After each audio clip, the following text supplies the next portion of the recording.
Hello everybody, this is Fun Police, and I am back with another Inscryption video. Although this time it is not so much of a walkthrough like my previous ones. Instead, I'm just going to be ranking all of the cards that you can collect within the mini expansion Kaycee's Mod, which essentially just takes Act 1 of the game and turns it into an infinite mode with challenges and unlockable stuff, including new cards. And I essentially just wanted to just kind of rank them all. And with that, we have the different tiers. These are all pretty self-explanatory. S tier, these are the best of the best cards. You pretty much always take these unless your deck has a very specific synergy and some of the lower ranking cards tie exactly into that synergy. We'll get to those examples actually quite quickly. But yeah, auto pick is just, these are things that you almost always take. A tier offers cards that are really good on their own. And can fit in to have good synergy, among other things. But these are cards that generally just are able to stand on their own and usually are flexible enough that you can tie them into whatever you're doing within the deck and make them work. They're very flexible and strong enough to stand on their own. Then you have B tier. B tier sits as kind of the middle ground, as a B tier it does in everything, but it is a place where you have cards that are decent, but they often are best used as like feeding sigils onto other cards, more so of a sacrifice thing, or they can help just give you like an extra creature or two to work with. They're not crucial to winning runs in Kaycee's mod, but they don't hurt your deck. C tier is where we get into cards that are only good with specific things. Usually this is requiring like a specific synergy in order to work. There are some cards that, if you don't have, a specific thing to combine with them, or you don't have a specific deck built around them, these cards can be lackluster. And then you have D tier, which is unpickable. And simply put, these are the cards that you just never want to take. They are too weak. They don't have sigils you want, so you can't even sacrifice them. And their stats on their own is just not good. And it just overall makes the card less appealing and pretty much something you should always skip over. Starting off with our first card, it is the Adder. The Adder is a 2-blood 1/1 snake or serpent, and it has the death sigil, meaning anytime it damages a creature, it kills it, unless it has a specific sigil like the boulder. Overall, the Adder is a solid B tier. On its own, its body is not particularly great, especially for 2-blood. It doesn't give you a lot of health when the lane is not open, although it does make for potentially a strong revenge killer. But the biggest thing is you're able to give that death sigil onto a variety of cards. And that's where its real power lies. The Adder offers that high-end synergy with stuff like dual strike, multi-lane strikes, or just on much beefier cards that can better make use of that sigil by not dying immediately as soon as something enters its lane. Also being cheaper. Moving on, we have the Alpha. The Alpha is 5 bones for a 1/2 wolf, and adjacent cards have +1 attack. The Alpha sits at a C tier. The reason being is that the Alpha offers limited utility due to its high bone cost. At a 1/2, it is just overall not that strong in its own lane, and although it does have some powerful synergy with multi-attack cards, which can make it work because many of the multi-attack cards are blood sacrifices, and you can get clever with sacrificing cards and then using the Alpha to power them up, it's overall a difficult thing to really make work. And even if you do copy the sigil onto another card, it's not always the most reliable card to work. It's not the most reliable sigil to make use of due to the fact that you have to have strong positioning, and sometimes it can be awkward to do that when there's random stuff on your side of the board, or just depending on what you need to deal with. The Amalgam is card number 3, and it is a 2-blood 3/3 that serves as all 5 tribes. That means it is a serpent, a raven or bird, a hound, a insect, and a hooved creature. These are, it is overall going to end up in B tier. The Amalgam is a rare, which is notable, meaning that it competes on a little bit of a higher pedestal than the other cards, since you only get a couple of these usually per run. And the Amalgam fits well into a variety of strategies. However, it sadly sits at a 2 blood cost effect and is essentially just a wolf that works with any creature-based, any of the tribal-based stuff. So that's not bad, but it's not particularly outstanding either. It also doesn't even have a sigil, so you're not able to, for example, sacrifice this to get something better. So it sits as something that is never outright awful, especially if you have a good totem with it, but it's also not something that is particularly amazing. Then you move on to the Amoeba. The Amoeba is a 1/2 blob that has the sigil, that has a special sigil that allows it to randomly gain a sigil whenever you draw it, and only for 2 bones.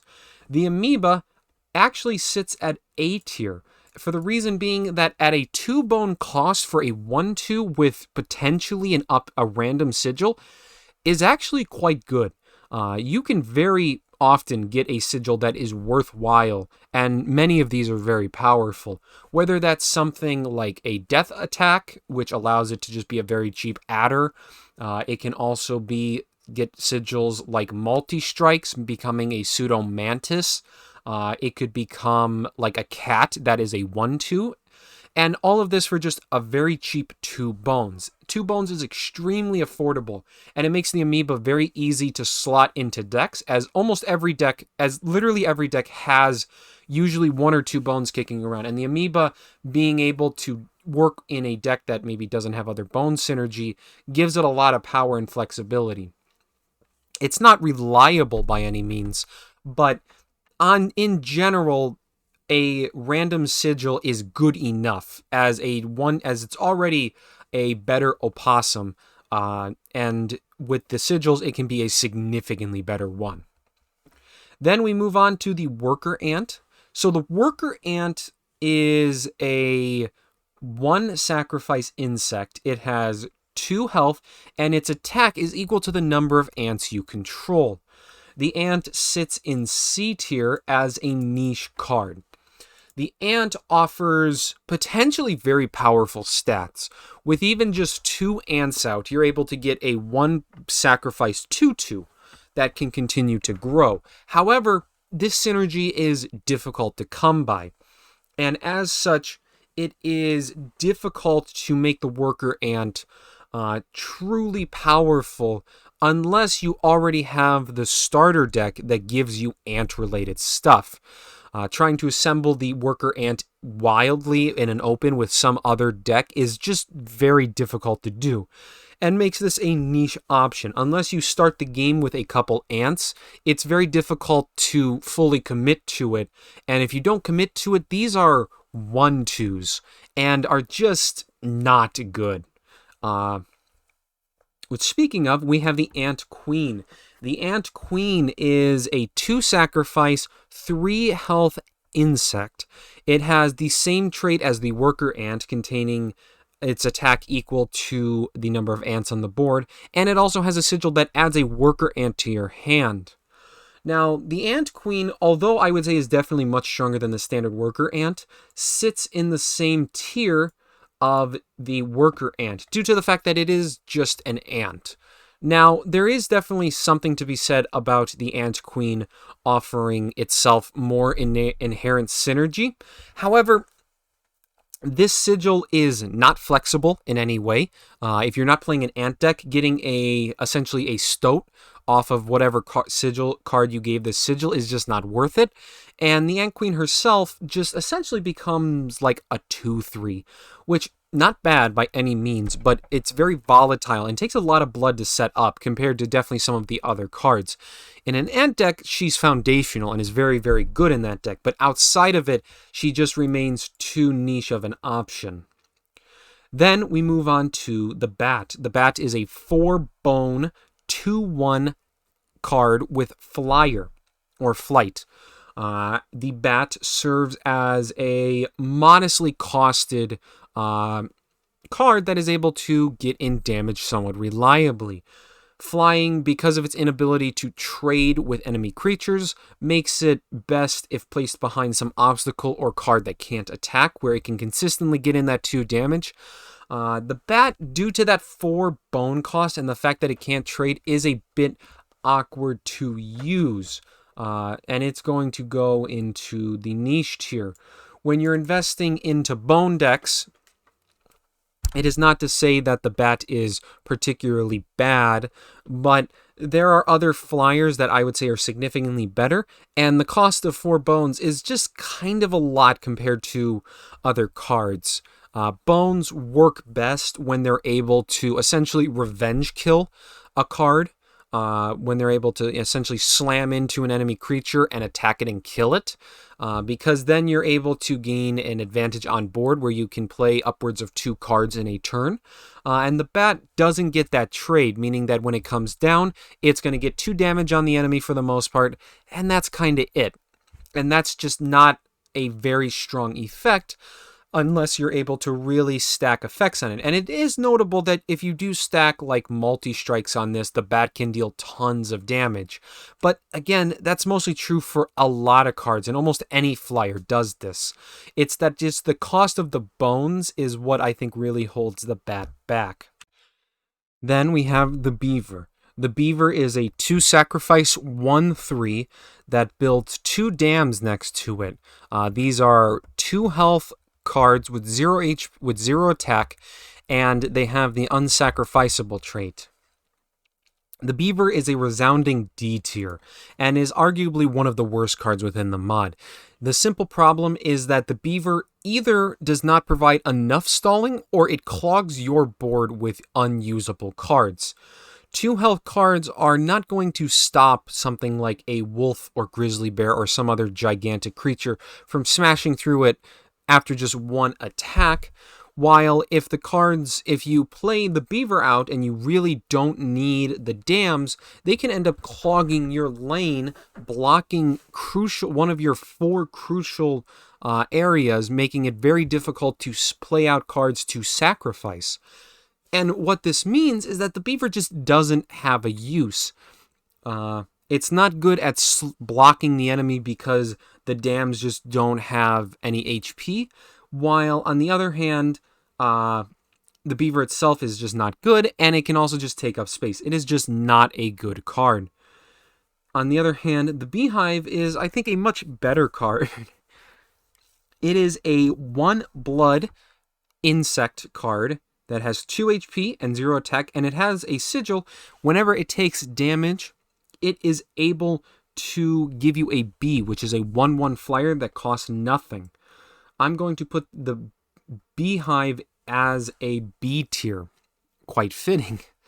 The reason being that the Beehive has not a whole lot of power on its own, but sets you up for a higher economy. It is essentially sort of an economy card, but one of the better ones if you're able to survive, as whenever it chump blocks, the Beehive is going to give you a 1/1 flyer, which can help chip in damage here and there, and then be sacrificed away when you need it.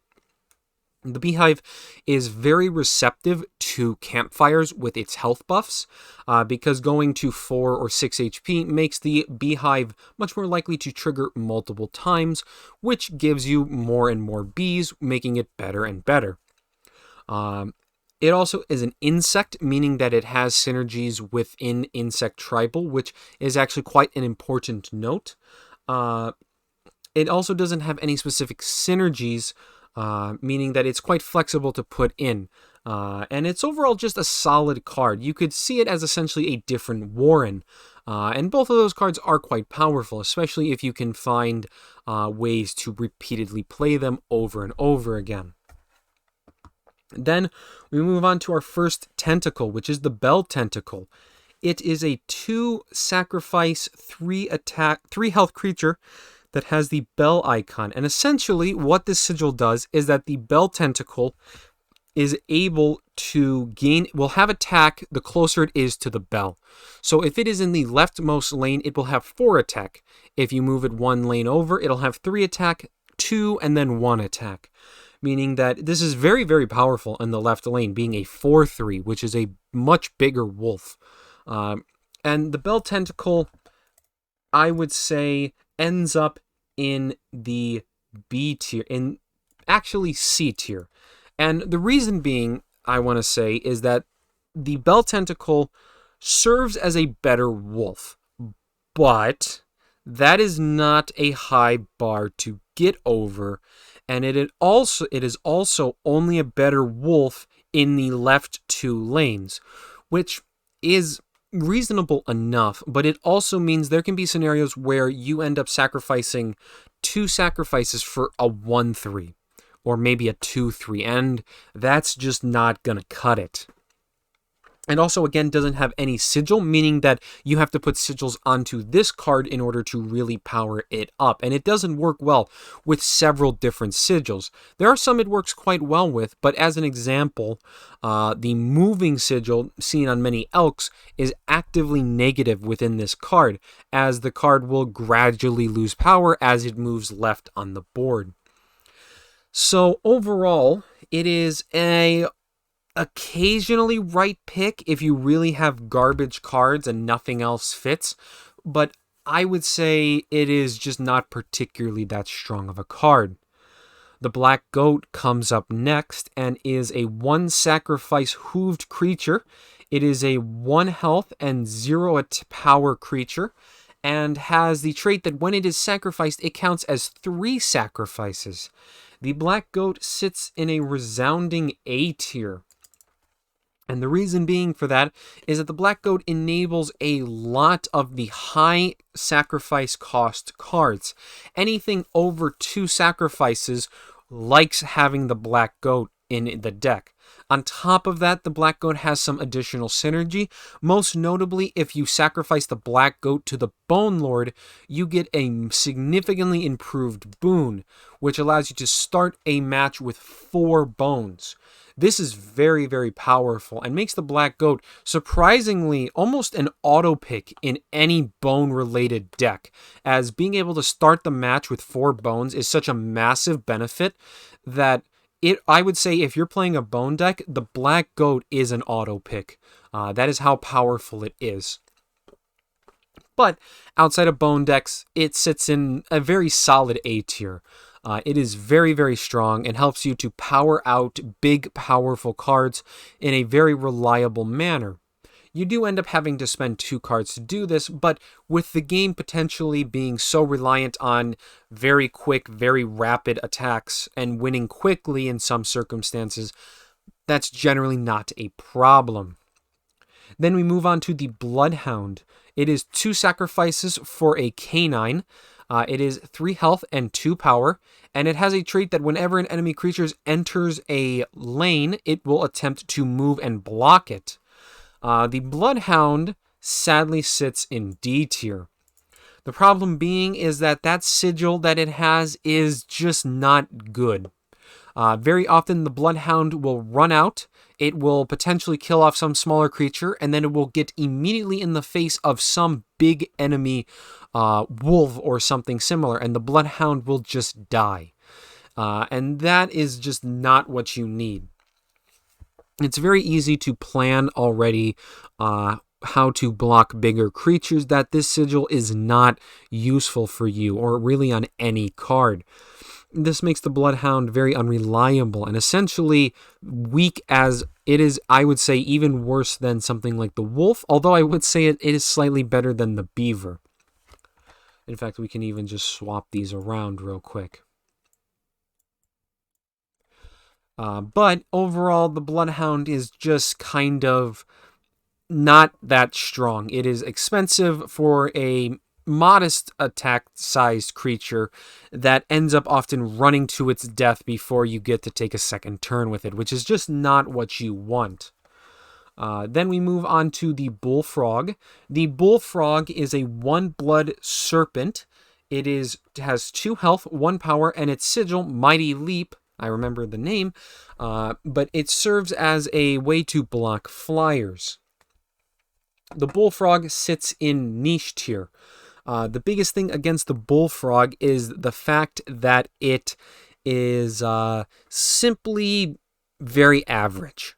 At a 1 sacrifice, it is definitely very affordable, which is very nice. But its stat line of 1 attack and 2 health is just not particularly great. And its Mighty Leap effect is often niche at best, because you often don't want the Bullfrog to die when blocking, but many flyers have 2 or more health, which means that the Bullfrog ends up often jumping to its death and just not being worth the cost. And even then, there's not a lot of sigils that really work with it, and it's overall just a very underwhelming card. The only reason I would pick up the Bullfrog is that potentially you have a Bullfrog already in your deck, such as with the starter decks, and you're able to use the Mycologist to combine them, because a 2/4 is quite good. But otherwise, this is something that you probably want to put the sigil on whatever, or just get out of your deck in general. The Hand Tentacle comes up next. It is a 1 sacrifice, 1 HP creature that has a trait for its attack. Essentially, its attack is equal to the number of cards in your hand. The hand squid or tentacle is a difficult one to place, but I'm overall going to place it within niche tier. The reason being is that the power of the hand tentacle is very much tied to your deck. If you have a lot of ways to generate additional cards in your hand, or are able to stall the game out, the hand tentacle becomes very, very powerful. However, when the game starts, the hand tentacle is actually quite bad, and that really hurts it. On top of that, it is also extremely fragile, and you can very often expect this to be like a 1 sacrifice 2/1. On your average early turns, and only after you've pretty much survived the hardest part of any fight does the hand tentacle really become good, and that just isn't what you're looking for. Slow passivity is not really rewarded in Inscryption, and the hand tentacle needs you to be often slower and more passive. And then we move on to the cat, and the cat is very easily in the A tier. For a similar reason to the black goat. Also, the cat is a 1 sacrifice 0/1, and it has a trait where after it is sacrificed, it does not die. And this is really, really strong. The cat essentially allows you to cheat around sacrifices, turning this 1 sacrifice to get the cat out into an infinite amount of sacrifices. On top of that, the cat also has the potential interesting trait that you are able to, after sacrificing it 9 times, it turns into an undead cat, which is a 3/6. Now, you won't often be able to get the cat to that status. However, it is a notable thing to keep in mind in some circumstances.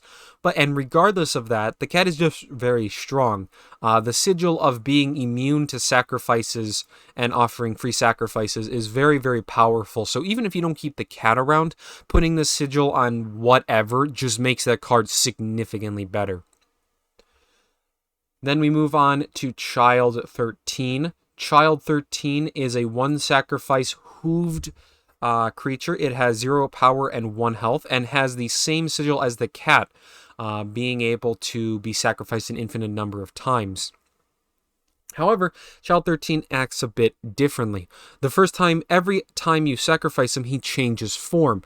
And he is either sleeping, where he is a 0/1, or he is awake, where he is a 2 power flyer.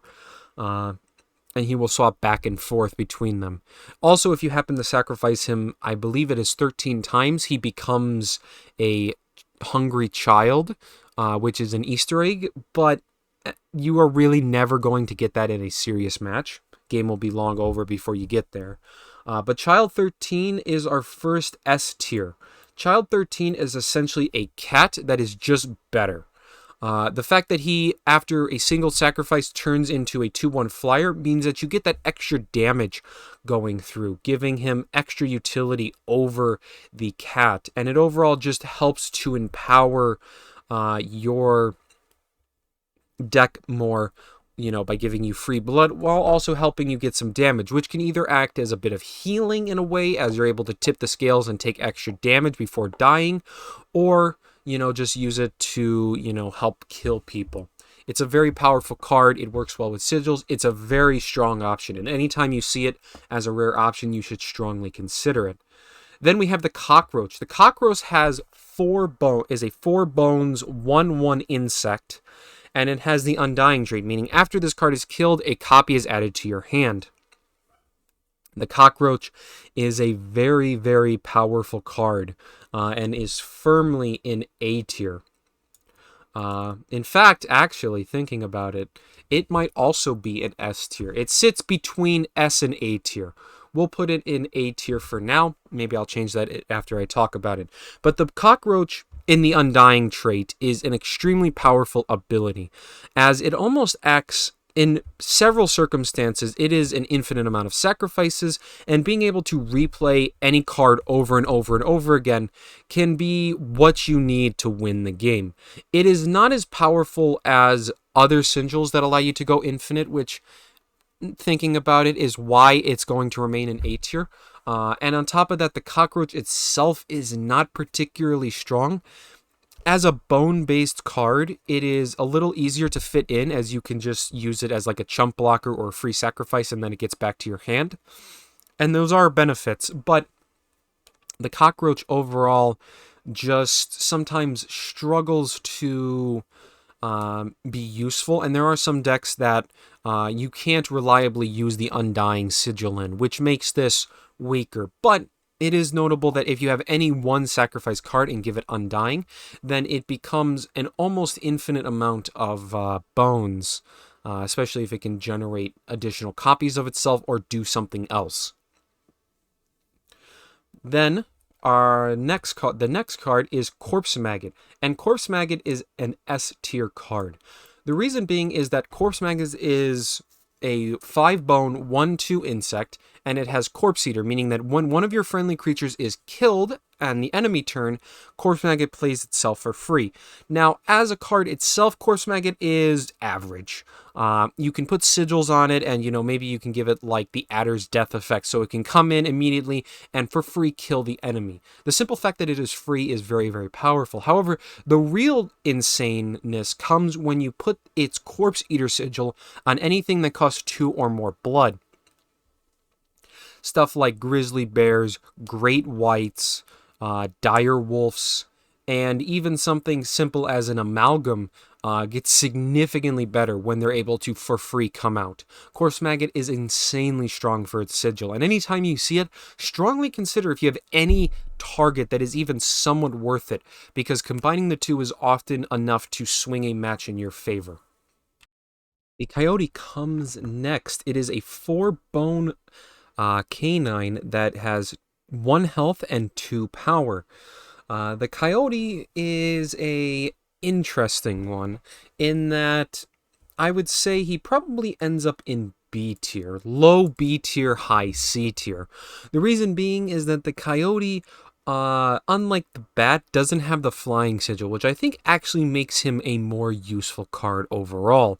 Being able to pay 4 bones in order to play out a 2/1 is enough to kill off a good amount of creatures that Leshy and the AI will play against you. It is not all creatures, it's important to remember. Most notably, there are a good handful of 3 or more health cards that the Coyote can't normally deal with. However, that is usually not that much of a problem, as he does his job well enough and can even just be used as extra sacrifice. He's not a particularly standout card. you can put on some sigils onto him, but his stats are not particularly high. So he is best used potentially in the early part of a run, and then usually should be sacrificed off or merged with some other sigil, as maybe a lower cost option for that sigil. Then we get to what's going to be our first card unlocked from Kaycee's mod, which is the Cuckoo.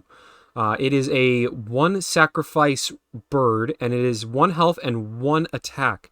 It has flying and a special trait that summons an egg in front of it. Now, it has seemingly a random chance of either summoning a broken egg, which is a 1 health, 0 power card in the enemy lane, or it can summon a raven egg, which then turns into a full-on raven. The benefit of the Cuckoo is that it is very good at blocking enemy creatures while providing a consistent source of damage. The Cuckoo is extremely powerful for this, as even just the stats on it don't really matter. The bigger thing is that you're able to block the enemy grizzly bear from coming in, and as long as you don't have something to kill off the broken egg that is in front of the Cuckoo, the AI is going to have very few options that are able to really get that card out of the way. This makes the Cuckoo potentially very powerful, and especially if you can play multiple Cuckoo, it is possible to lock the enemy's board down massively.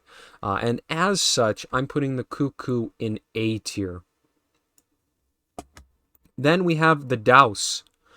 The Douse or Doss, one of those, is a 2 sacrifice rare card, and it is a 2/2 that summons 2 chimes next to it. The Douse is... Then the special benefit of the chimes is that they are 1 health blockers. They cannot be sacrificed. But when they are attacked, the Douse will automatically attack whatever killed the bell, essentially allowing him to free attack into alternative lanes. Now, he has very many comparisons to the Beaver, but I would say the Douse is actually so significantly better, I'm going to put him in the very good tier. I don't think he's as powerful as some of the other rares. However, the big benefit of this Douse is that when he blocks, he's also applying damage, meaning that smaller creatures that try to attack into his chimes are going to be killed in retaliation for that. Which gives the Douse a significant amount of additional usability, because the Beaver, because at the very least, the Douse will be able to kill off or weaken whatever is attacking the bells, unlike the Beaver, who oftentimes ended up just not really doing a whole lot. He didn't attack those creatures, so essentially you'd pay, 2 sacrifices for the Beaver, as I talked about before, for very little. The Douse significantly improves that, and if you can slap a few attack buffs or some other effect onto it, the Douse can be a very strong option. Moving on, we have the Direwolf. It is a 3 sacrifice canine. It has 5 health and 2 attack, and it has an ability that allows it to attack the same lane twice. The Direwolf is going to end up in the very good tier. Now, it's important to note that it is largely because of his sigil that the Direwolf ends up so high. If we're talking about the card itself, he'd probably end up maybe in B tier or even maybe C tier. And the reason being is that the Direwolf's 3 blood cost is very high. It is expensive to afford the Direwolf, and the result is essentially a 4/5. Now, there are ways... Now, if you can buff up his attack, he scales extremely well with that, and he's also able to essentially overrun smaller creatures, killing off that 1/1 and then attacking in for 2 damage. And that stuff does have a lot of benefit. There's definitely a lot of power behind that. But on his own, it's just really that 3 blood sacrifice that can be kind of difficult to afford. But being able to apply that sigil onto other cards can utterly break some cards. Notably, anything that is relatively cheap with 2 or 3 attack gets very broken with the Direwolf. You can also put it on flyers to provide a incredible boost to their damage, and overall just makes the Direwolf a very strong option to pick. Then we look at the smaller version of that, the Direwolf Pup. It is a 2 sacrifice card for 1 health and 1 attack. It is a canine. And then it has the Fledgling trait, which after 1 turn, it will turn into a full-on Direwolf, which is the 2/5 we just talked about. It also has the Bone Digger trait, meaning that when the Direwolf Pup ends its turn, it digs up a bone for you and gives you it. The Direwolf Pup, I would say, is actually significantly worse than the standard Direwolf, which is going to actually be kind of a unique trend kicker by the fact that usually the younger versions are better than the fully grown versions. But in this case, because you're not able to get that double strike onto any effect, I'm actually putting the Direwolf Pup within the niche tier. He does have some benefits, notably, it is possible to put you make use of him as a bone collector, as he will collect at least 1 or 2 bones and then turn into an actual threat. But that is slow, and especially for a 2 sacrifice card, it can be difficult to get out early game. So overall, the Direwolf Pup, I think, is just a bit on the weak end. Then we move on to the Elk Fawn. It is a 1 sacrifice hooved creature. It has 1 health and 1 attack, and then it has fledgling, and it has a movement option. Essentially, this turns into a full-on elk, which is the next card we'll talk about, which is a 2/4 mover. But by the simple fact that it costs only 1 HP, I will put it in B tier. Because it's so cheap and can evolve into a relatively tanky card, it can actually be quite useful. However, the movement trait is something that personally I'm not a fan of. When creatures are moving like that, you can actually leave you very open to attacks, and it can be very difficult to set it up to where you have the Elk Fawn, survive and then turn into an elk, and then move into position to become an effective card. It's a difficult thing to line up and is a bit niche on the end. However, the simple fact that you can pay 1 blood for a 2/4 is still quite a lot of stats, and makes the Elk Fawn, I think, a modest option. It's not something I would keep around, but it's something that is all right to have. Early on at least.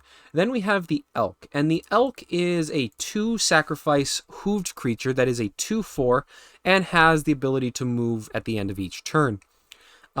Unlike the Elk Fawn, I think the elk is actually significantly worse. In fact, I think the elk is so bad it ends up in D tier as almost an unpickable option. The simple fact that the elk is unable to use its bulk to reliably block creatures outside of specific scenarios just makes it very difficult to make use of.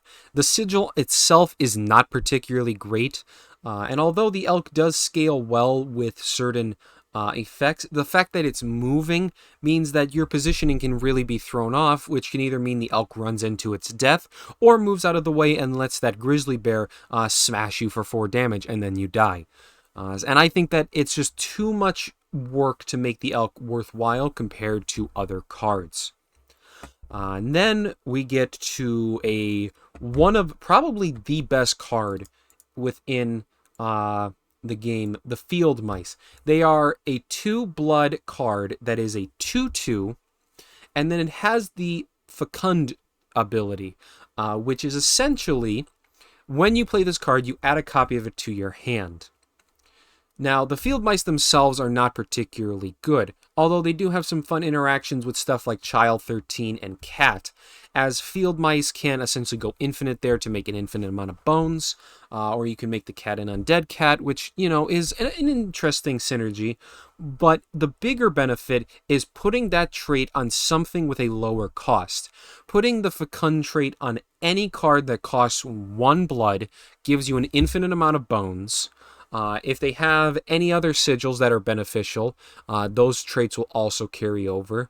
And you can generally just make an infinite amount of the cards you want.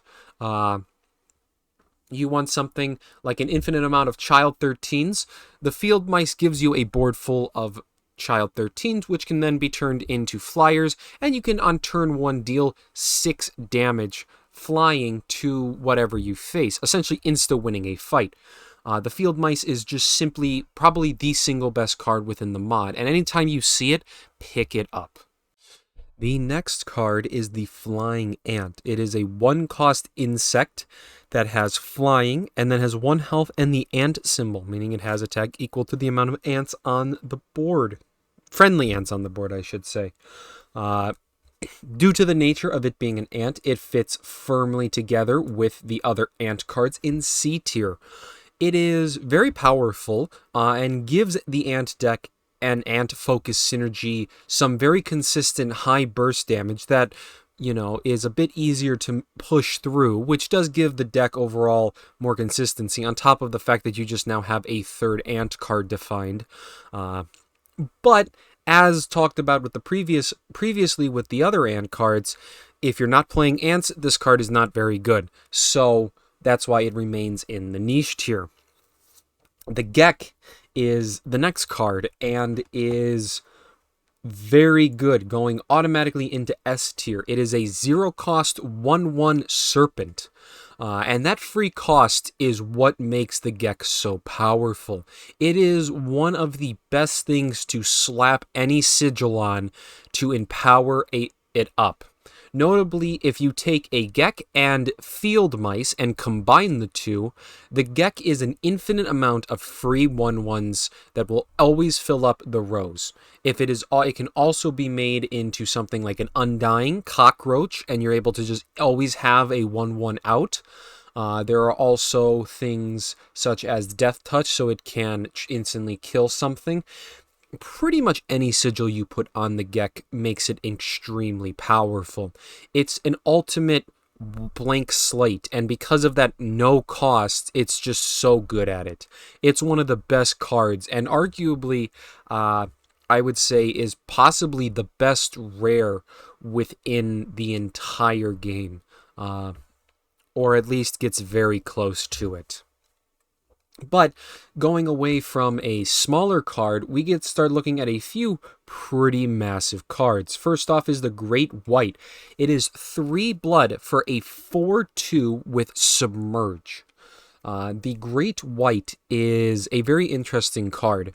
The fact that it submerges means that it practically never dies, and having a 4-power, completely unkillable card is quite powerful, able to constantly trade down enemy creatures, and then also just keep swinging in no matter what. However, that 3 blood cost is a high cost, and it does have a downside of Submerge actually meaning it can't block, which does have a downside, as when you pay so much for a high cost card, you often need it to be able to kill and then completely lock down a lane while you rebuild your advantage. The Great White doesn't do this, and as such, I'm going to put the Great White within C tier. It is a powerful tool, but it is one that requires often black goats and cats and very quickly getting the Great White out. Or, for example, something like the Corpse Maggot effect. And this can make the Great White a lot easier to use and overall more manageable. The Grizzly, on the other hand, I think is a bit better, actually a good amount better, and is one of the best big cards within the game. The right amount of stats for cost, it is 3 sacrifices for a 6 health, 4 attack creature. Now, on its own, it is average. It is a lot of investment, but is essentially just the biggest, baddest creature in the game. However, it ends up in B tier, better than the Great White, but not exactly a card that is outright game winning. But it also is a very strong recipient of certain sigils. We've talked about the Corpse Maggot Sigil working very well with the Great White. It does the same thing with the Grizzly Bear. But there are also other things, namely multiple strikes can also be powerful on the Grizzly. And it has the upside over the Great White of being so tanky, it is able to essentially lock down a lane almost for an entire match. Outside of certain death touch creatures or other outside effects that otherwise would deal with the Grizzly. This, I think, makes it one of the best large creatures in the game because it is just able to lock down a lane and lets you rebuild, a problem the Great White doesn't exactly solve. Then we move on to another card from Kaycee's mod, the Iraq. I'm absolutely butchering that name, but essentially it is a mimic. In game, you will see this through its glowing red eyes, and as such, it is going to, whenever you play it, turn into a 4/1 with repulsive. Repulsive, for anybody that doesn't know, essentially means this card cannot be attacked, meaning the only way the Iraq dies is if you sacrifice it. Some outside effect, such as the Prospector's destruction effect, or the Prospector's pickaxe attack, or something like sharp quills damages it. This makes the Iraq very powerful. 4 attack is massive, and the fact that it completely blocks out a lane is very good, especially because its cost, although it varies wildly, is generally only going to be 1, maybe 2 blood. Now, you don't always know when the Iraq comes out, which is something that can be a bit awkward to deal with. Some cards don't show off. You can't tell it's a mimic, and that can lead to some weird situations, but generally you're never sad when the Iraq comes out. It works best in a deck with a lot of low-cost cards, but it can almost pretty much work in anything because it is just really worth it. And as such, it ends up in A tier. Not something that I would pick over certain other cards, but something that is, well, actually, never mind. I'm going to put it up into S tier. I think the Iraq is very, very, very powerful. And I don't want to undersell it. The repulsive trait makes it very strong outside of very specific scenarios, and just being able to permanently block some big creature is potentially the thing that saves the game for you. I've definitely had it win me games where a big grizzly bear is slamming in and the Iraq just makes it completely do nothing. And that's quite a powerful effect. The Kingfisher is up next. It is a 1-cost bird, 1-sacrifice bird, and it is a 1/1 with flying and submerge, meaning that this is essentially immune and unblockable. Now, the card itself is average. Generally, you use it to chip in some early damage and have a little bit of extra utility, and then use it to save up for a bigger sack, which enables you to put out a big creature like a grizzly at a more effective time. The Kingfisher, however, also is very good to feed onto certain other cards. High-value cards that you would want to keep around, for example, something like a Child 13 or a Cat, benefit a lot from the Kingfisher's ability to become completely immune while still getting damage in. It's a very flexible card, and you can either put on a utility sigil onto the card itself, or you could put its sigils onto something else in order to make them more powerful. And overall, I would put Kingfisher in A tier. The utility it offers when using its sigils with other cards is just very, very strong. Then we move on to a new card from the Kaycee's mod, which is the Lamin Gear. The Lamin Gear, however you pronounce that. The lamb is a 3-cost sacrifice bird, and it is supposed to have 4 health. Seemingly the image I pulled is glitched or outdated. It should be 4 health, but it also has flying, and its attack is equal to the half amount of bones you have. Meaning if you have 2 bones, then it'll have 1 attack. If you have 4 bones, 2 attack, and on and on and on.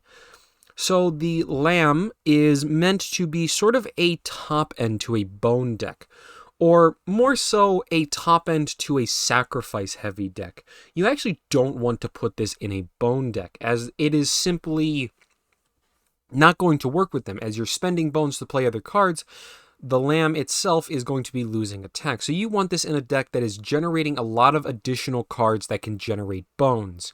This is potentially where stuff like the Douse and the Beehive and the Warren, which we haven't got into yet, but cards like that work well with the Lamb. However, this is slow. This is very, very slow and takes a long time to get going.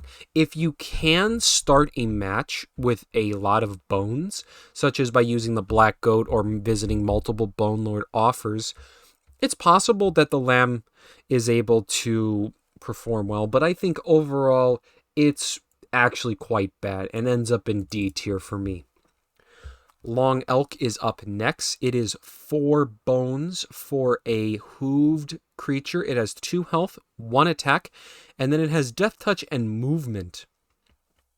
I've talked previously about how I think some of the movement options are a bit lackluster because they make it difficult to use. However, I think the Long Elk is one of the few cards that actually makes use of this movement option and does it well.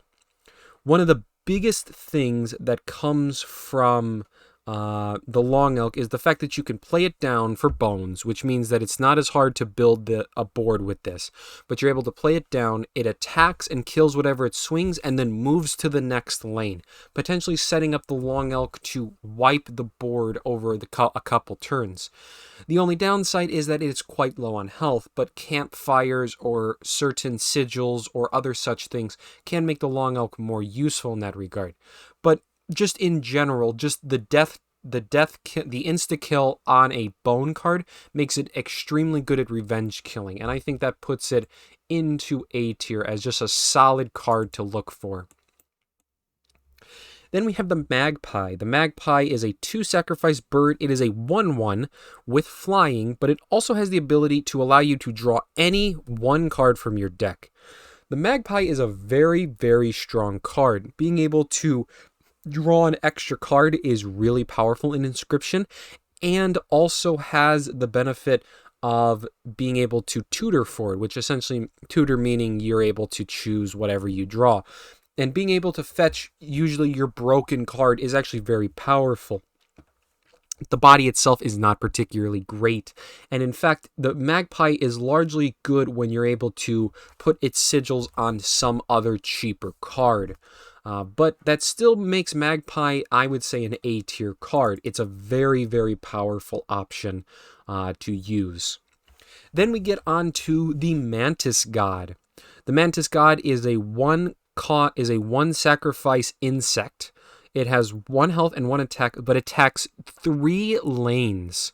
I'm sure if you've had any time with Inscryption, you understand the power of Mantis God.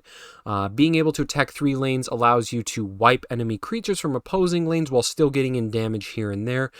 Any attack buff means that a Mantis God can win a match in a single attack, and it just is very easy, and one of the strongest cards to potentially break the game with.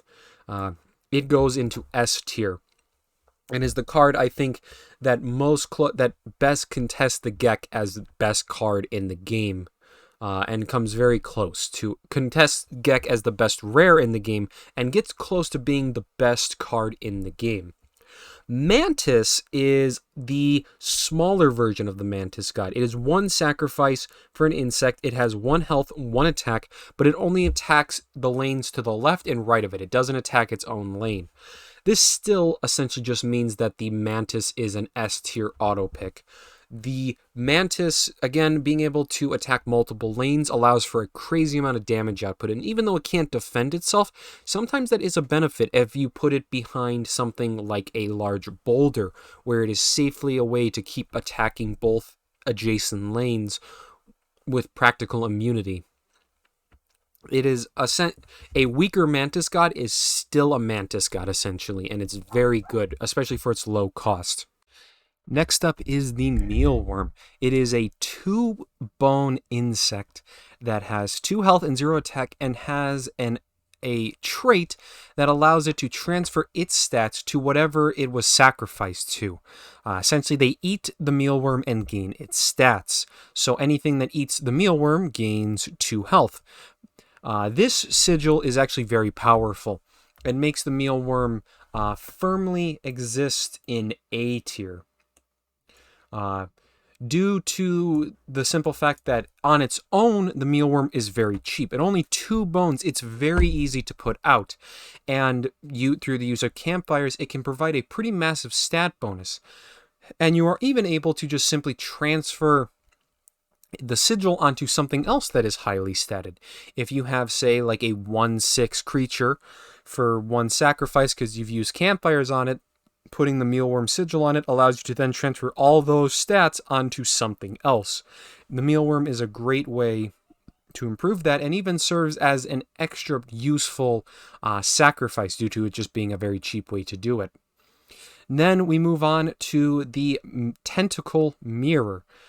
This serves as, I think, the best of the tentacles because it is 1 sacrifice for a 3 health and it has the mirror sigil as its attack, which essentially means it copies the attack of whatever it is facing. For its cost, 3 health is quite durable, and because it's able to very often revenge kill whatever it is facing, this makes the Mirror Tentacle very useful to help deal with an early game threat, as even as outside of a few creatures, most end up having more attack than health, meaning that the Mirror Tentacle is often able to kill them and survive for later use. It's overall a very easy to pick up card, and you can even put some sigils on it. However, the biggest downside is that it can't really attack Leshy at all. You just don't have a way to do that. So that puts the Mirror Tentacle, I would say, in B tier. Next up, we have the Mole Man. He is a 1 sacrifice rare, and he has 6 health and 0 attack, and he has 2 traits. One of them is the Mighty Leap, seen on the Bullfrog, which allows him to block flyers, and he is also able to move to any empty lane and block something from attacking. The Mole Man is a very strong defensive character. The lack of attack is definitely the biggest downside, as the Mole Man is unable to really kill anything he fights unless being affected by the use of campfires or something similar. However, 6 health is quite a lot, and it usually takes at least 2 or 3 attacks for a Mole Man to go down, which can be a lot of health to chunk through. And this makes the Mole Man potentially a very strong defensive opener where he's able to block 1 or 2 attacks and then end up dying out. However, defensive, as I've said a couple times now, is just not always the strongest option, and I think that puts Mole Man in B tier. It's an okay option to pick up, especially if you need to have maybe a defensive turn, and it's not a bad option, but I do think there are overall more proactive and more powerful options to choose from. And this follows on to the Mole also, which is essentially the weaker version. It is 1 sacrifice for a 0/4, and it has only the trait of moving into an empty lane to block damage. Not being able to even block flyers, I think, makes the Mole significantly worse, and honestly, I would say the Mole is unpickable. It's just so low, and it only usually blocks 1 or 2 attacks and then dies out. It's a lot of work to make useful, and it just overall I don't think is really worth it. Then we move on to a big creature, the Moosebuck. It is a 3 sacrifice hooved creature. It has 7 health and 3 attack, and its sigil pushes all creatures in. It will move to the left, as similar to many other elk, but it also pushes any creatures it runs into. The Moosebuck is one of the most durable creatures within the game. However, I do think that sigil on it hurts it, as it does on most elks. There is some cute things you can do with pushing like a powerful creature into safety and having the moose buck tank damage, as it is very tanky. But I think overall it's too much work. Very powerful, but it doesn't have a good sigil. I don't think you really want to put that sigil on anything. And I think overall the mobility option is just not strong enough. And as such, I'm actually going to put Moose Buck in D tier. The only thing it has going for it is that it is so large. But if you have a large creature, I'd rather honestly have either the Great White or the Grizzly, who will stay in their lane, they deal more damage, so they kill more, and they're overall, I think, just much better. Moving on, we have the Mud Turtle. The Mud Turtle is a 2-blood serpent, a 2-sacrifice serpent that has 2 health and 2 attack, and it has nano armor, or armor, or scales, or whatever. But essentially, this means the first time the Mud Turtle takes damage, it ignores it. This makes the Mud Turtle incredibly tanky, and is honestly quite the powerful option to use. The simple fact that the Mud Turtle is able to guaranteed get 2 turns to a fight outside of very specific scenarios makes the Mud Turtle very useful. That's 4 damage that can be put out, and it can go in front of anything, even the monstrous Grizzly, or even one more card we'll talk about in a little bit, and it'll be able to survive. This tankiness is very powerful. On top of that, moving its sigil onto a crucial card is very powerful. Examples can include stuff like the Adder or the Long Elk, which otherwise suffer from low durability. Being able to make whatever you want have an extra life, essentially, is very powerful and allows you to just get a free block and then use sacrifices or whatever you're trying to do and really go off with it. As such, I think Mud Turtle is very good and sits firmly in A tier. The next card is the Opossum, or just the Possum. It is a 2-bone, 1/1. Very simple, extremely cheap, highly moldable. I would say it is quite close to the Geck in power. Although not being free does change it, I think the Possum sits firmly in A tier. It's very customizable, and with either a couple campfires or putting the right sigil on it, the Possum essentially becomes a very, very cheap card, and is very easy to play out pretty much whenever you need it, as you'll almost always have at least 2 bones kicking around. This makes the Possum just very good. Not as strong as the Geck, but, still, as with the Mantises, a weaker Geck is still a Geck. Then we move on to a card that everybody has mixed opinions on, I've seen. Some people really hate it, some people really like it, at least in the main game. But the Oro Boros is a 2-sacrifice serpent. It is a 1/1 with Undying. And whenever the Oro Boros dies for the remainder of the run, it will have +1/+1. The Oro Boros is a card that is conditional, but is potentially game-ending, because as it grows in stats, it can very easily reach, 6/6, 7/7, 8/8, 9/9, 10/10, or as high as you can go. And this makes the Oro Boros very, very powerful. It's going to end up in A tier. It's not an auto pick, because one of the biggest problems is that you need to get the Oro Boros early. Essentially, if you don't get it off the first boss run, it is off the first boss rare or on an early trapper with a golden pelt. It gets significantly harder to make the Oro Boros worth it because of the amount of time and effort that can sometimes go into making it functional. As such, it is important to be able to successfully grow the Oro Boros, which means you need as much time as possible. Still very strong, and it can define a run if you get it early and are willing to commit to it. But you got to be careful about that. The Pack Rat is the next rare. The Pack Rat can be found as a rare, but is also found if you go to an item sigil with 3 items with your backpack full. So you can get this card actually quite commonly. But it is a 2-blood, 2/2, and then when you play it, it gives you 1 item. That is actually quite a powerful ability. Items are extremely strong, and the Pack Rat being able to essentially allow you to carry 4 items or an extra item in each fight is very powerful. However, you do often want to put the sigil on something else. The sigil is powerful, but not exactly worth spending 2 blood for essentially a crappy wolf. And as such, it's going to end up in A tier as a card that is very powerful, but only really if you can get the sigil off onto something else. The next card we have is actually the final unlock you get from Kaycee's mod, Pelt Lice. It is a 4 sacrifice insect that is a 1/1. Now, that absolutely seems bad, but that is because Pelt Lice is extremely interesting. And if you play the Pelt Lice if you play a pelt, which you can get from the trapper, and play a pelt, you will instantly summon the Pelt Lice to the board for free from your deck or hand. This can make the Pelt Lice very cheap and essentially a free sacrifice alongside your pelt.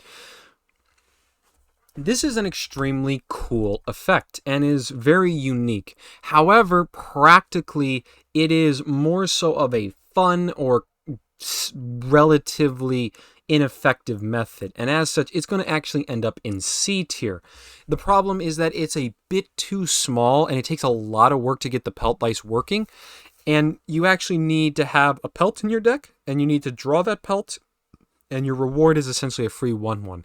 If the Pelt Lice was actually a standard card, I think the Pelt Lice would be significantly better, because Pelt Lice would be able to be stacked a bit more, but because you can only usually get 1, rarely 2, it's just too inconsistent.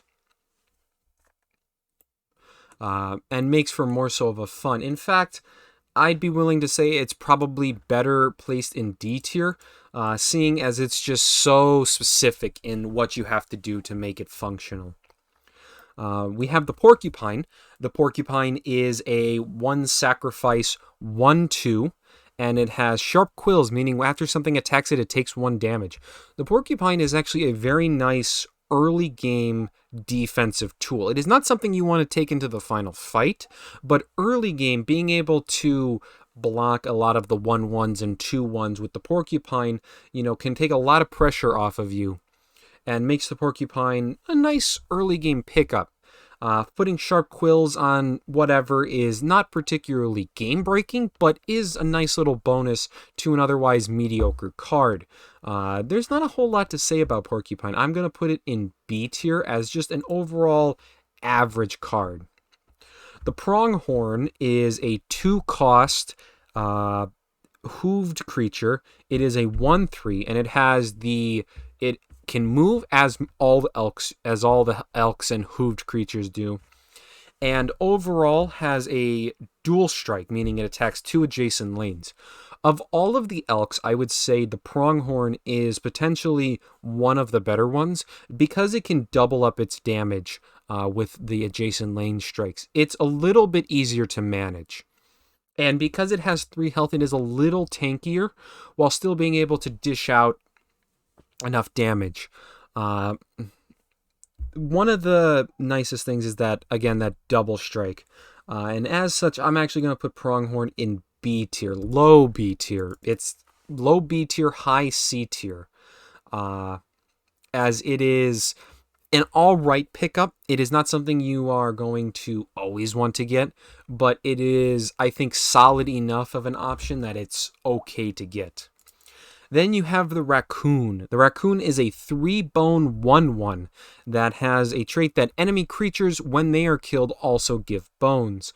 The Raccoon is meant to be a bone-related card, but I honestly think it struggles a bit in that regard because it itself costs 3 bones, meaning you have to play the Raccoon out and kill 3 enemy creatures to break even in bones. That's a lot of work, and usually by that time, you've already either won or lost. So I think the Raccoon ends up too slow outside of specific circumstances and specific boss fights. So I think the Raccoon ends up in C tier. Moving on, you have the Rat King. The Rat King is a 2-sacrifice 2/1 and has the trait, when it dies, it provides you with 4 additional bones. The Rat King is one of the biggest enablers for a bone-heavy deck, although the Rat King itself is not particularly strong. A 2-1 for 2 sacrifices is a very weak body, and you mainly are here to use the Rat King to kill something off and then have it die, and then you get the extra bones to play something out. And generally, it's better to get that sigil onto a lower cost card, something that only costs maybe 1 sacrifice, or even nothing like a Geck. Those changes make the Rat King sigils better. And I'm going to put the Rat King in B tier because it would otherwise end up in niche, I think. But because it is it is honestly one of the more important cards to pick up with a bone focused deck because of that death sigil, it's important to pick it up. The Rattler is up next and is a 6 bone cost serpent, and it has 3 attack and 1 health. The Rattler is a glass cannon, being one of the most expensive bone-wise, but also being a very hard-hitting card.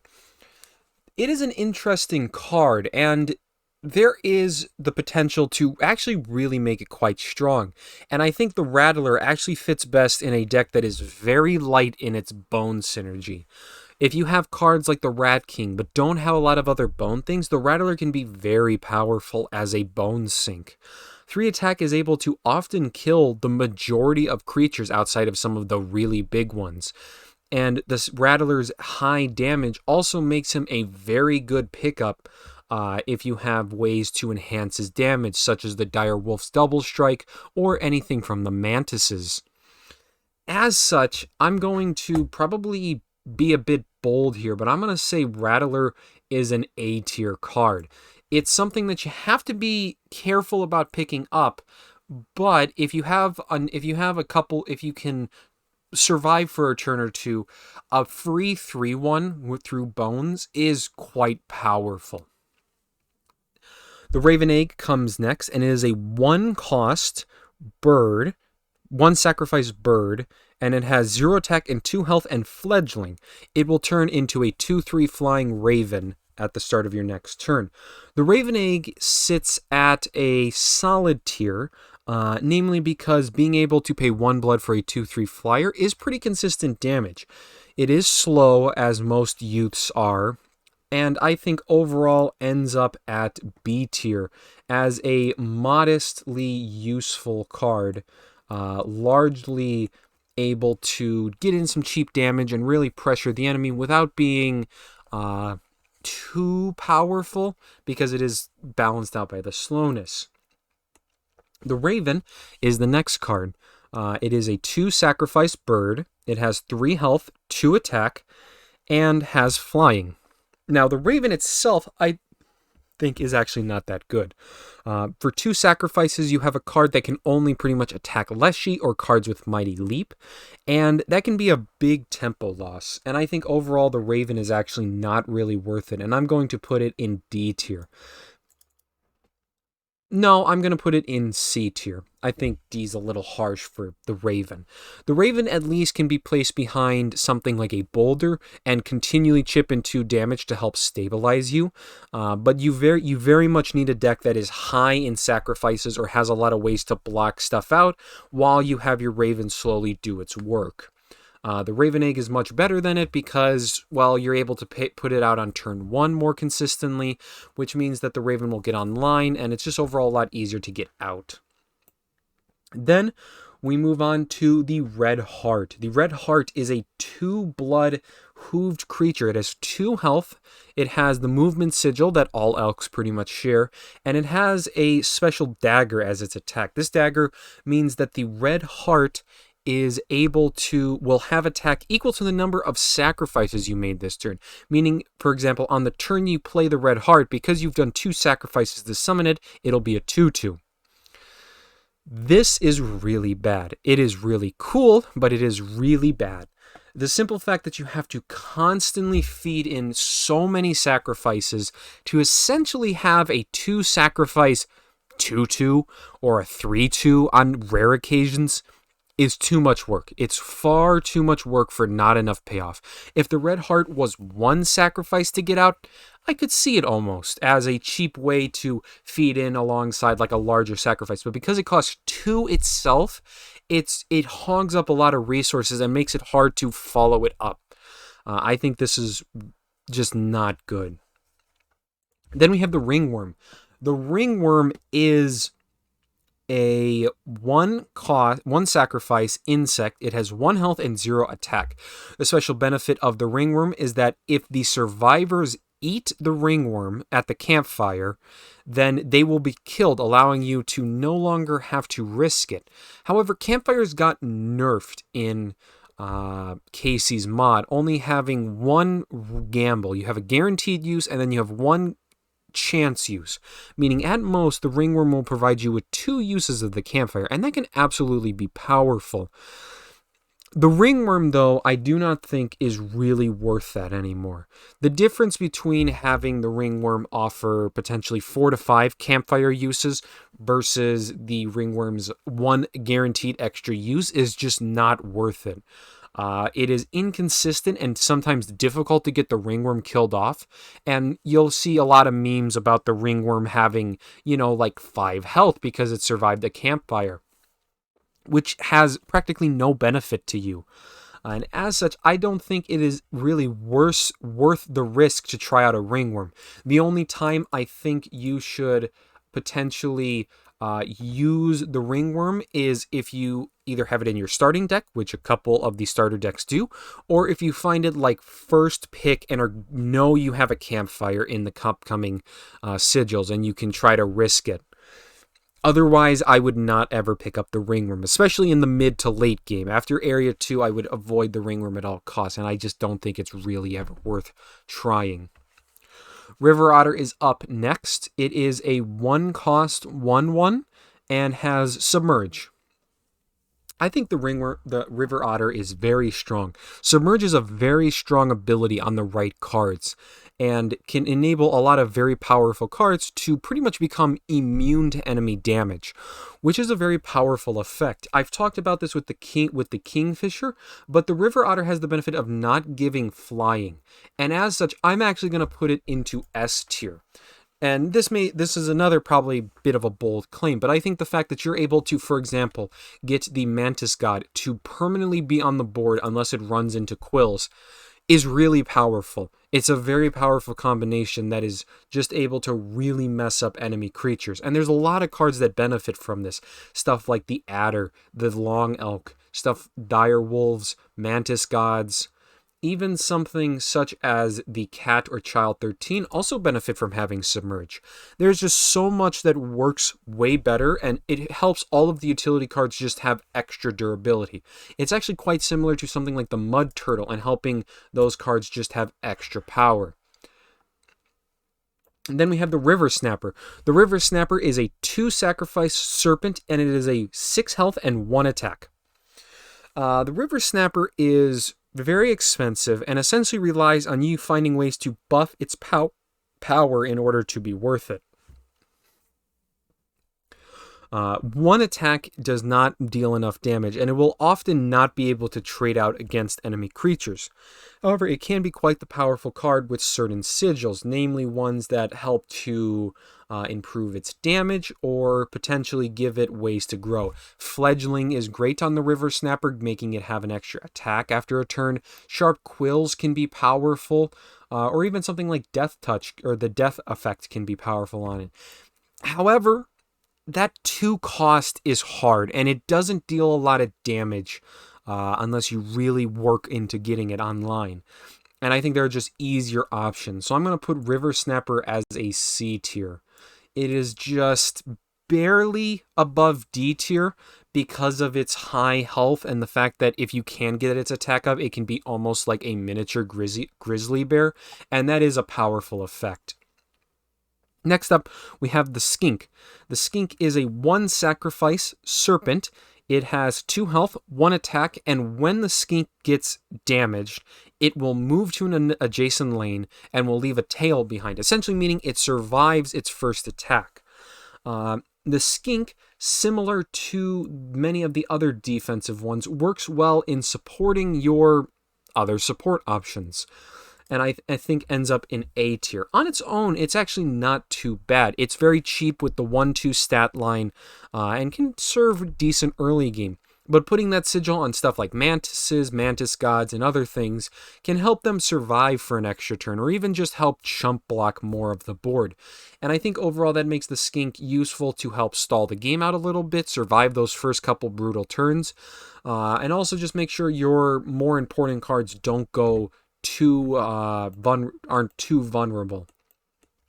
Next up, you have the skunk.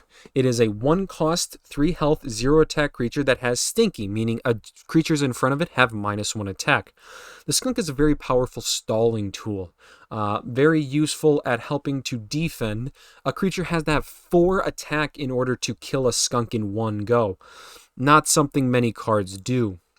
It's also very powerful against stuff like enemy mantises and stuff that has multi-attacks, as you just completely negate all of their damage, since all of them have only 1 or maybe 2 attack.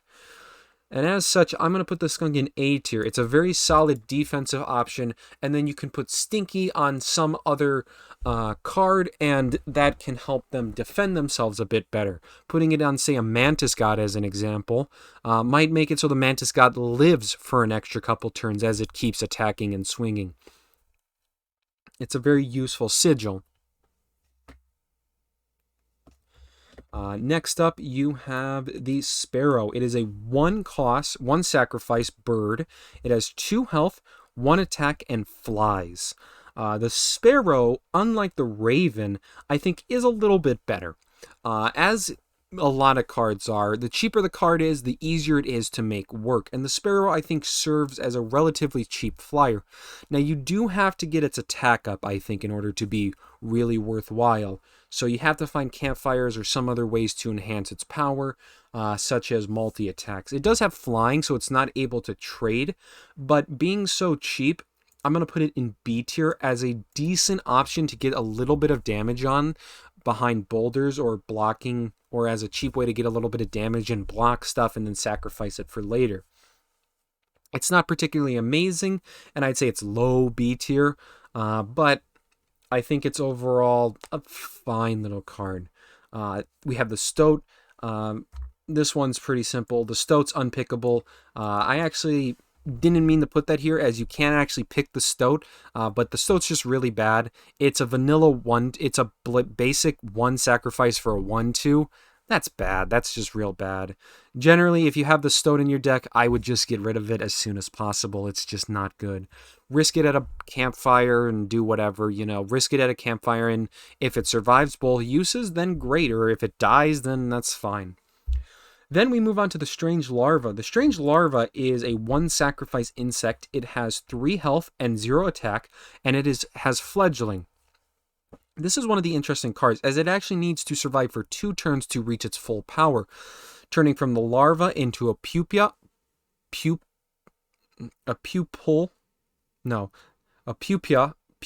I cannot say that. A cocoon. It enters a cocoon, and then after that turns into a 7/3 flying Mothman. And 7 attack on flying is massive, and essentially means that if you can, Mothman can be the entire win condition, almost instantly winning fights and being almost impossible to overcome once set up. I'm putting it firmly in A tier, as there are still cards that otherwise synergize better. Strange Larva is kind of its own thing, and if the enemy doesn't have some low attack blocker or something that won't attack the Strange Larva, it can be difficult to have it survive for so long. On top of that, it also requires you to actually survive, and that can be a bit difficult when you've also already paid and gotten the Strange Larva out. So, very powerful in the right deck, but not always game-ending. Next up is the Tadpole. It is a free cost serpent. It has 1 health, 0 attack. It has fledgling and submerge. The Tadpole is very strong, as when fledgling ends or triggers, it turns into a Bullfrog, which is the 1/2 with Mighty Leap. But the simple fact that this is cheap, I think, instantly pushes this very high up on the board. I've had a hard time thinking if this is A tier or S tier, but I'm willing to say this is probably S tier as one of the few auto picks. The sigils on it are actually quite good. The combination of fledgling and submerge is quite strong. And the simple fact that this is potentially just an extra squirrel in your hand that also can occasionally turn into a 1-2 attacker is just very flexible. It's a very flexible card and is just overall, I think, quite useful. The Turkey Vulture is the next card. It is an 8-bone bird. It has 3 attack and 3 health and has flying. It is the most expensive bone costing card in the game, but also one of the biggest creatures and one of the hardest hitting ones that isn't as expensive as 3 sacrifices or whatnot. I would say that, however, it's a bit too expensive overall. The Turkey Vulture is too difficult to get out. And unlike the Rattler, which is able to kill whatever it trades, the Vulture can only get in that damage, meaning that if you really need to kill off an enemy creature, the Turkey Vulture is not going to help you. And it has such a high cost to it. I'm going to put it in D tier as a somewhat of a higher pick. But I think the Turkey Vulture overall just doesn't really justify the massive amount of bones you need to put in to make it worthwhile. Next up, you have the Yuli. It is I believe that's Russian, so I'm absolutely butchering it. But anyway, it is a rare, but it costs 4 sacrifices and is 7/7. The single biggest standard creature within the game. The Yuka is overkill, to put it simply, which is sad because it is fun to just play a big card. But I'm going to put it in niche because you really pretty much need to find either corpse maggots or black goats in order to have any chance of putting it out reasonably on time. It is unlike the Grizzly, who is already big enough to essentially beat anything to death. The Yuka will absolutely kill anything it runs into, and very likely overkills whatever is behind it, but at the same time is just so expensive at that 4 blood cost. I think it's too expensive and requires too specific of synergies to be anything higher than niche. Entering into the final 5, we have the Warren. The Warren is a 1 sacrifice, 2 health, 0 attack card. And when you play it, it adds a rabbit to your hand. And a rabbit is essentially a 0/1 squirrel.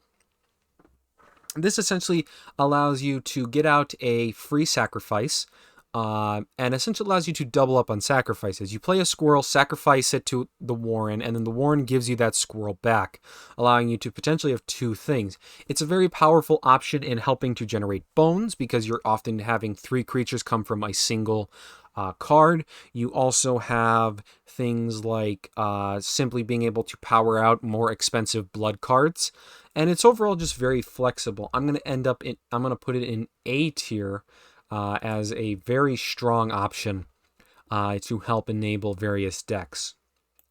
Then we have Wild Bull. Wild Bull is a 2 blood hooved creature. It has 2 health, 3 attack, and a new sigil called Rampage. Essentially, as with most of the hooved creatures, which largely encompasses the elks, it will move in a direction. However, when it moves, it will swap places with whatever, if anything, is occupying that sigil, which does, I think, give it the best sigil of the elks, as this movement is potentially more useful to save endangered creatures, while not being so expensive as the moose buck that it's impossible to do much with it.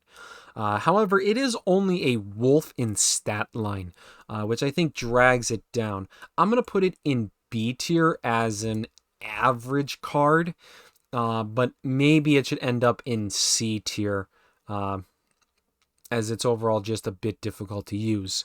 Then we move on to the Wolf Cub. The Wolf Cub is a 1 sacrifice canine. It has 1 health, 1 attack, and fledgling. And when fledgling triggers, it turns into a 2 health, 3 attack wolf. Wolf Cub, very simply, I think ends up in A tier. It is extremely cheap. and turning into a wolf for 1 blood is quite powerful. Coming out on turn 1, it can often kill off some low health creature, and then oftentimes, if nothing else is in the lane, it'll turn into a 3/2 wolf. And a 3/2 wolf is actually quite strong if you are able to not have to pay that 2 blood for it. And as such, I think the Wolf Cub ends up as a very solid card. You can also give it sigil to other things, as Fledgling is honestly a pretty nice sigil on a variety of cards. But even if you don't do that, I think the Wolf Cub is a decent enough card to usually be a good option to choose. Then we come to the wolf itself, which is 2 sacrifices for a canine that has 2 health and 3 attack. Because this is essentially a slightly different version of the Wild Bull, I'm going to pretty much put them in the same tier. Both do have upsides and downsides.